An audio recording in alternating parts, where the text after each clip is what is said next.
Hello, beautiful person. Welcome back to Healing Your Grief 2 minutes at a time. This week, I want to talk to you about keeping to your side of the yard. Now, what do I mean by that? Well, I think when we are grieving, it's very common that we look on the other side of the fence and we find ourselves blaming people for saying something that wasn't very sensitive to us given our circumstance, or we're upset with a friend who didn't do something that we thought they should have done. And it turns into a really nasty spiral that we continue to point and look on the other side of the fence, that look at all these things all these people didn't do for us.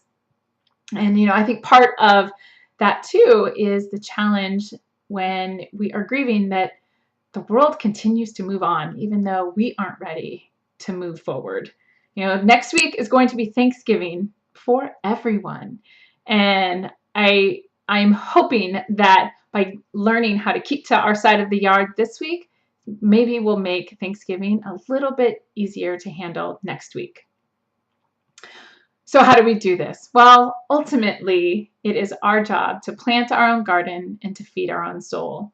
So let's take our eyes away from the other side of the fence and focus on what we can do and how we can best heal and help ourselves in this week's circumstance. So what does that look like for you? Does that mean that perhaps you don't sit next to the relative who continues to be insensitive and who pushes all your triggers? Perhaps you only go to Thanksgiving for 1 hour and leave. Perhaps you only go for dessert. And if this year you find that you want to just watch the Thanksgiving Day parade on your couch, give yourself permission to do that.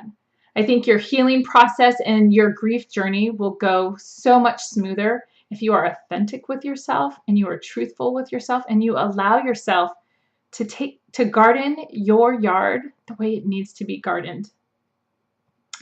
I cannot wait to hear down below how your gardens are. I hope that you beautify them and keep them wonderful. I hope you keep your eyes away from the other side of the fence. And I hope you have a great week. Take care.